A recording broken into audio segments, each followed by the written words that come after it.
E aí, pessoal do Vale, eu sou a Giovana e estamos aqui para começar o primeiro episódio do nosso podcast. Eu sou o Nicolas, aluno do primeiro ano do Senac. Eu sou a Manuela, eu também estudo primeiro no Senac, a gente faz o curso de multimídia e aqui a gente está fazendo um projeto de nosso ano letivo, que a gente vai falar um pouco sobre a comunidade LGBT. E a gente está aqui com a Aline, que é a nossa professora de Ciências Humanas, ela dá nessa área, e a gente está aqui com ela para falar um pouco sobre esse assunto. Bom, a gente vai começar fazendo algumas perguntas para você, Aline. Então, Aline, a gente queria saber, assim, como que você se descobriu? Vamos lá, então. Primeiro, muito prazer estar aqui com vocês. É muito legal vocês estarem trabalhando essa temática. Obrigada por ter me chamado para falar um pouquinho. São umas questões, né, bem pessoais, a gente já até conversou um pouquinho, né? Bom, eu já tenho 38 anos, né? Então, o meu momento de descobrimento faz muito tempo, né? Era um momento bem diferente de hoje. Então foi bem difícil, porque eu não conhecia muitas pessoas que eram LGBT. Na época, inclusive, a sigla era bem mais curta, né? Era só GLS. E foi bem difícil esse momento de descoberta, de tentar entender o que estava rolando. Foi um processo bem demorado, eu demorei muito para entender, né, o que acontecia, mesmo tendo contato com algumas pessoas que eram. Então, pensar 20 anos atrás aí era bem mais complicado. Então foi um processo bem difícil, bem doloroso, sei lá, tinha muita vergonha, muito medo do que poderia rolar, assim, então demorou bastante esse processo de me descobrir.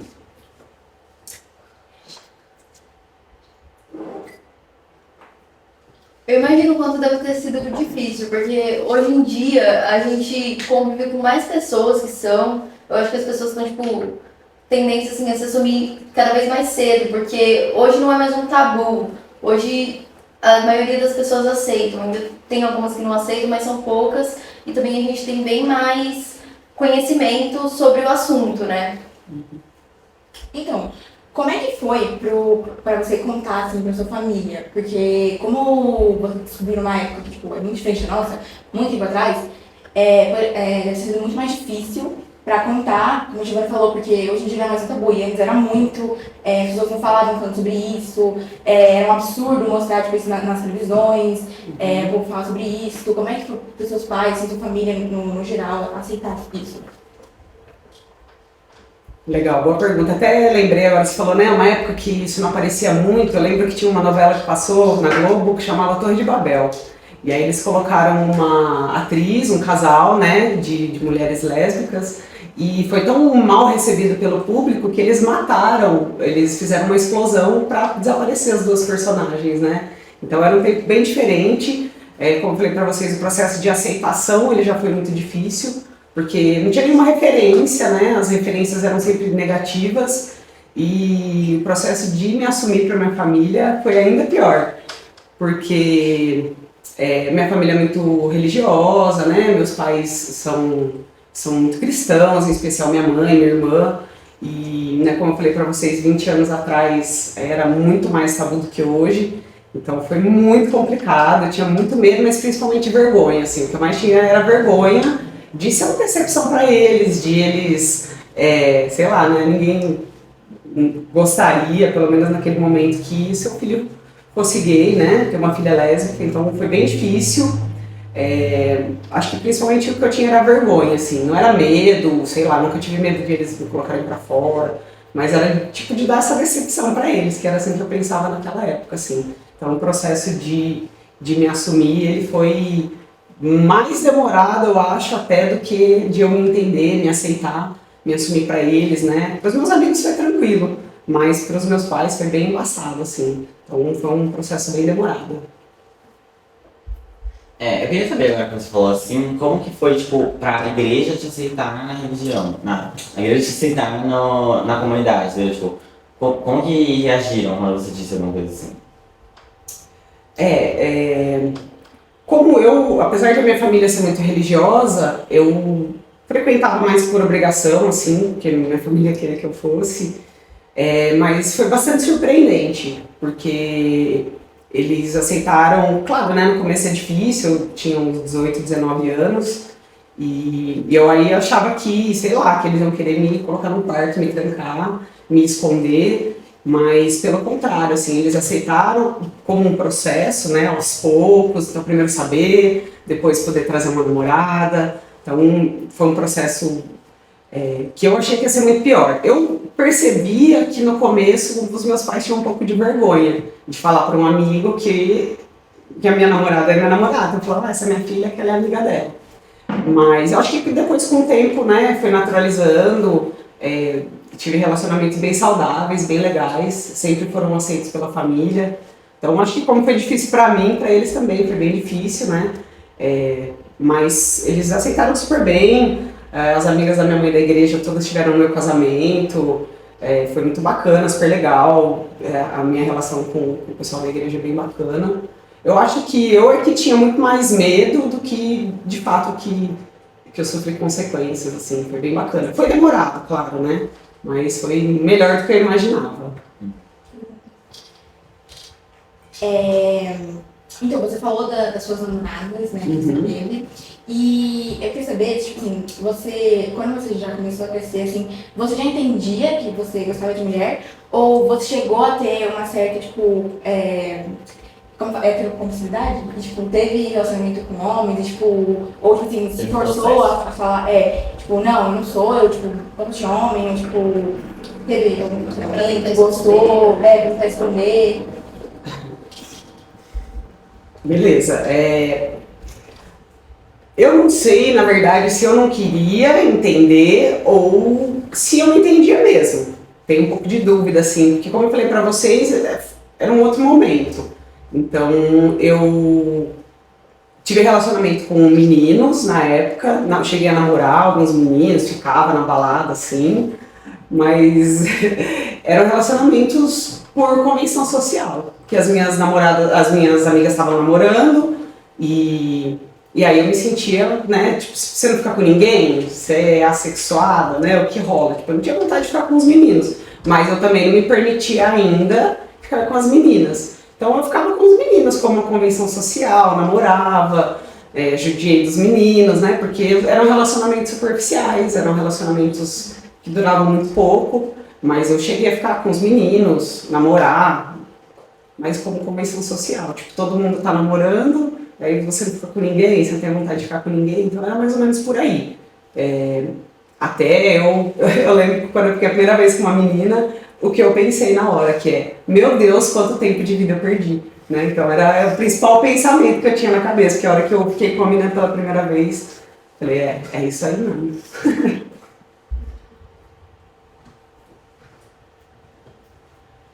Então, voltando um pouco próximo da sua família, você falou que seus pais levaram de boa, e sua família também. Tipo, em relação a, tipo, avós, tios, padrinhos, sei lá, foi todo mundo, tipo, super de boa, ou teve alguém que, tipo, não te aceitou, tipo assim, você não conversa muito hoje em dia, sei lá, por conta disso?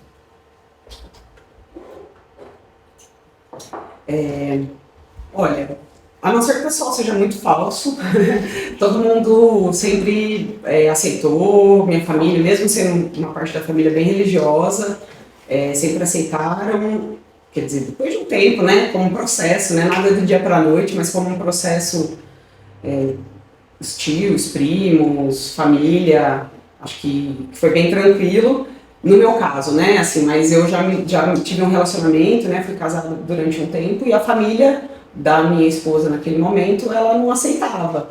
Então, a gente teve que viver situações bem chatas, bem ruins, porque apesar de ser uma família progressista, eles não aceitavam. Então, a gente vivia um relacionamento para a família dela marginal, né? Um relacionamento que não era bem visto, isso trazia bastante problemas pra gente, assim. Mas como eu falei, na minha família, a não ser que a galera seja bem falciane, rolou legal, as pessoas aceitaram. De repente tem acontecido algum movimento que eu não percebi, de alguém se afastar, e tudo bem, né? Melhor pra mim, se essa pessoa não me aceitou e se afastou, acho que tá tudo bacana. Eu queria saber agora, que você falou assim da sua esposa, como que é essa relação com ela, como vocês se conheceram, assim, uma coisa mais pessoal. Bom, a minha esposa, né, a Marta, ela também é professora, só que ela é professora de matemática, credo. E a gente se conheceu, adivinhem, na escola, né? A gente trabalhou junto, na época eu estava num outro relacionamento. E aí a gente um dia lá se olhou, se curtiu e ela nunca tinha ficado com nenhuma menina, nenhuma mulher até então. Aí ela me viu, se apaixonou, tô brincando. E pra ela foi bem difícil nesse momento também, porque ela nunca tinha tido relacionamento homossexual, tinha um filho já adolescente, então foi meio moiado. E foi um processo bem difícil, né? Porque envolvia o lugar que a gente trabalhava na mesma escola, tal, mas foi assim, trabalhando juntos.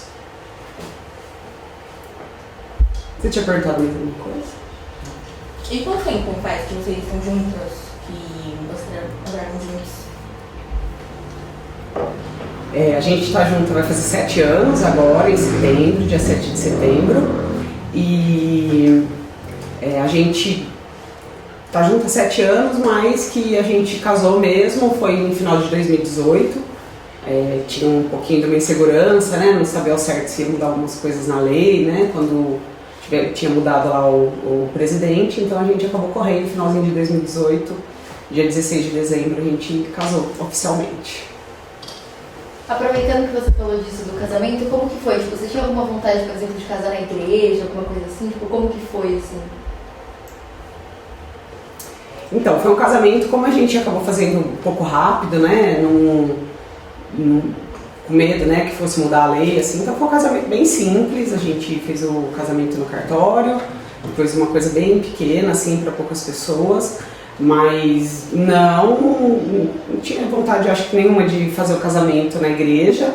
Acho que a gente queria ter feito uma festa grande, maior, mas aí naquele momento também era um momento que eu estava desempregada, né, que eu já até falei para vocês no outro momento, eu fui demitida, né, da outra escola que eu trabalhava, porque eu me relacionava com a Marta, né, fui demitida ali por homofobia, então é um momento que estava meio pobrinha, então a gente acabou fazendo um casamento mais simples mesmo, só para garantir que a gente não ia perder esse direito. Eu tinha bastante medo, sempre tive insegurança de se acontecesse alguma coisa com ela, algum problema de saúde, eu não poderia responder, não poderia ter nenhum direito, né, sobre ela, se ela sofresse um acidente, enfim. E a mesma coisa eu, né, se acontecesse alguma coisa comigo, de repente ela não teria direito nenhum assegurado.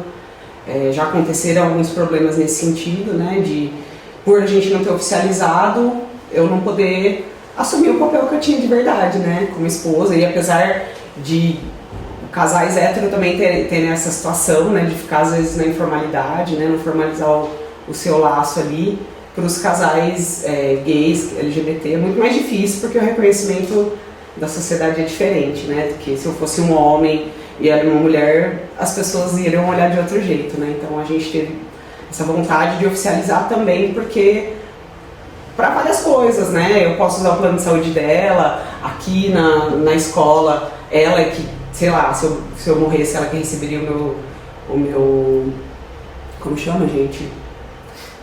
Quando você falece, a pessoa recebe seguro de vida, tá? E aí, então, para essas coisas ficarem certinhas mesmo, caso acontecesse alguma coisa. Então, aproveitando que você falou que você sofreu homofobia na sua área de trabalho, eu queria perguntar como é que foi para você se assumir dentro do seu trabalho, porque você falou que você foi demitida, então deve ter sido muito difícil essa fase para as pessoas que você convivia, você trabalhava, te aceitarem também, né, e tipo, já você tinha mas tipo, foi um processo de falar para sua família, tipo, você contou e tal, você sentiu esse peso de você, e aí teve que passar por outra fase de contar para as pessoas que iam conviver com você, né, tipo, no trabalho, você quer saber como é que foi. Isso. Teve vários momentos, né, que eu passei por situações no trabalho, muitas vezes eu não sentia muito a necessidade de falar para as pessoas, olha só que porcaria, né? Então, tipo, eu vou entrar e vou sair sem falar nada sobre isso. Até me incomodava um pouco quando as pessoas perguntavam alguma coisa e eu não me sentia muita vontade para falar. Nessa última escola, por exemplo, que eu trabalhei, antes de vir aqui para o Senac, eu, por exemplo, tinha um Facebook só para os alunos, porque eu não me sentia à vontade. Eu sabia que era um ambiente hostil, né, para eu ser quem eu era de verdade. Então, a gente tinha um relacionamento lá dentro, por exemplo, mas era um relacionamento velado, só as pessoas que eram mais nossos amigos, mais próximos que sabiam. Então, em todos os ambientes de trabalho, tirando aqui no Senac, foi bem hostil, assim. Algumas pessoas sabiam, pessoas que eram mais próximas, mas eu não tinha a liberdade de falar o que eu era, quem eu era, com quem eu me relacionava. Já sofri algumas situações em trabalhos há um tempo atrás, né, das pessoas falarem, mas a gente não está acostumado a conviver com pessoas como você, não estamos acostumados com conviver com sapatão. Então acho que isso também era um pouco da minha aceitação pessoal, assim, eu acho que de uma certa forma eu ainda tinha um pouco de vergonha, um pouco de receio, isso foi amadurecendo, e nesse último lugar que eu trabalhei antes de vir pra cá, praticamente todo mundo sabia, mas não se falava, né? Era uma coisa muito velada. E quando isso sai todo mundo sabe, mas ninguém fala, né? Quando saiu e alguém falou sobre isso, então aí que eu acabei sendo demitida, né? Então no trabalho sempre foi bem complicado, né? Apesar de ter leis que falassem sobre isso, nunca fui respeitada como deveria ser. Né? E até já comentei também com vocês em outro momento que aqui no Senac é a primeira vez na minha vida que eu posso ser quem eu sou de verdade, que eu posso falar quem eu sou, o que eu gosto, o que eu não gosto. Eu acho isso muito importante, não só pra mim, mas acho que para as pessoas também, né? Para as pessoas que eram aquela Aline lá em 98, 2000, que não tinha uma referência, né? Não sabia o que uma uma mulher lésbica podia ser, né? Tinha só referências não tão legais, então o fato de aqui eu poder ser quem eu sou, né, poder vir aqui trazer minha certidão de casamento e ser reconhecida, poder falar com vocês, eu não ter que me esconder, eu poder ter vocês no meu Instagram e vocês saberem quem eu sou de verdade, eu acho que isso é maravilhoso. Você estava falando da sua esposa e alguma coisa daqui, eu queria saber se ela trabalha aqui. Não trabalha aqui, trabalha na outra escola que eu trabalhei antes de vir pra cá. Ela continua trabalhando lá, né? Na época eu fui demitida, ela acabou ficando na escola. Não sei como foi feita essa escolha, né? Porque o filho dela também estudava lá, então acho que isso pesou bastante. E aí ela acabou ficando. E aí eu acredito que foi um alívio, né? Para o pessoal lá da outra escola ter saído. E isso marcou tanto aquela outra escola que se instituiu depois que eu saí de lá que pessoas não podem se relacionar lá dentro, né? Então não pode entrar um casal e trabalhar junto, né? Eles mudaram lá toda a organização para evitar que, sei lá, acontecesse algo de novo, né? Acho que mesmo sendo uma escola progressista, né? Sei lá, acho que eles entendiam que todo mundo ia virar, né? As meninas todas iam virar sapatão, os meninos gays, porque eles tinham duas professoras que eram lésbicas e isso, sei lá, ia ser uma referência ruim, né? Então ela continua trabalhando lá naquela escola. Teve tipo alguma relação assim com algum amigo ou parente? Você já falou que não, mas que tipo começou a te tratar diferente depois que você se assumiu, falando pras pessoas assim, tipo, sei lá. Olha, muito legal você ter falado sobre isso, porque eu tenho vivido algumas reflexões assim a respeito disso. De que antes eu não tinha muita consciência e hoje eu tenho. De que, por exemplo, algumas amigas minhas tinham vergonha de se trocar na minha frente, né? Eu lembro uma vez a gente viajou com o pessoal da faculdade para a Argentina e aí eu fui com várias amigas, e amigas mesmo, que a gente convivia super junto. E aí na divisão de quartos, ninguém quis ficar comigo no quarto. Eles me colocaram com uma outra pessoa que a gente não conhecia e que no fim foi super legal, porque a gente ficou muito amiga. Mas as meninas que eram minhas amigas, elas não quiseram ficar no quarto comigo, assim, então na época eu não me liguei, tá ligado? Mas depois de um tempo acho que a gente vai lembrando algumas coisas que não são tão boas e essa é uma das que eu lembro, mas situações de, por exemplo, tem uns amigos meus que são hétero e aí às vezes eles fazem rolês hétero e eu e a Marta a gente não é convidada para esses rolês hétero, né? Então acontece ainda hoje, a gente às vezes não se dá conta na hora. Mas depois, né, você fala, pô, porque daquele rolê, quando tem os amigos gays, aí a gente pode ir junto. Mas aí quando é o rolê hétero, meio que não tem contexto, assim, sabe? As pessoas olham assim. Então, são coisas que, elas são muito sutis, assim, né? Mas que aí a gente só percebe, sei lá, eu acabo percebendo um tempo depois, na hora eu não me ligo muito, não relaciono. Essa questão mesmo das minhas amigas lá na faculdade faz sei lá, muitos anos, 15 anos, e só depois de muito tempo que eu fui me ligar, né, entender aquilo que estava rolando. Então, rola, a gente percebe mesmo com pessoas progressistas, pessoas que, né, que defendem a causa, mas às vezes é muito mais difícil quando é no seu, né? Uma amiga minha muito próxima, um casal se casou e todos os casais de padrinhos eram héteros, né? Ela tem um monte de amigo gay, um monte de amiga lésbica, mas todos os padrinhos eram héteros. Todas as pessoas que estavam ali eram héteros. Então isso rola. É sutil, mas rola.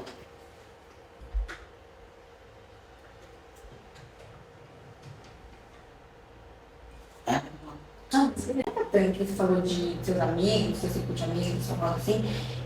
Tem alguém que, tipo assim, faz piada, assim, com você, em relação a você e sua esposa, que você já fez, tipo assim, que você já se sentiu desconfortável, que isso acontece ainda atualmente, assim? Eu acho que pessoas mais próximas não, mas às vezes eu percebo, de repente, alguns alunos, tipo, quando me conhecem, ou quando a gente entra em determinados assuntos, tipo, você é mais macho que meu pai. Eu já escutei muitas coisas assim, né? Sei lá, mais macho que muito homem, enfim. Rola. Como eu gosto muito de dar risada, levar as coisas de boa, assim, então, sei lá, eu respondo e sigo a vida. Acho que de pessoas mais próximas não, a não ser que seja, né, o pessoal do Vale mesmo, que aí a gente tem um lugar de fala ali para dar uma zoadinha, né, poder falar uma coisa que só a gente pode falar, mas acontece, principalmente os meninos que fazem alguns comentários, assim, rola sim. Mas muito menos do que era antes, né, tipo, quando eu era a criança, aquela criança viada, né, que jogava futebol, tipo, eu era a única menina que eu conhecia que jogava futebol. Então era sapatão, Joãozinho, enfim, mil coisas, né? Mas acho que hoje é menos, ou é mais velado, né? Acho que antes era mais aberto e hoje é um pouco mais velado. As pessoas podem até achar, mas elas não têm coragem de falar. Até porque hoje é criminalizado, né? A homofobia já é criminalizada, então o pessoal acha que toma um pouquinho mais de cuidado. Também acho que a gente está numa pegada de ser politicamente mais correto, né, de não simplesmente falar, porque sempre foi assim. Acho que a gente tem muito mais informação hoje do que tinha também na minha época, né, de adolescência. Então, rola, mas menos do que já foi, eu acho. Muito obrigada, Aline, por sua participação. Estamos aqui encerrando o episódio. Muito obrigada por ter assistido, espero que tenham gostado. E é isso, até a próxima.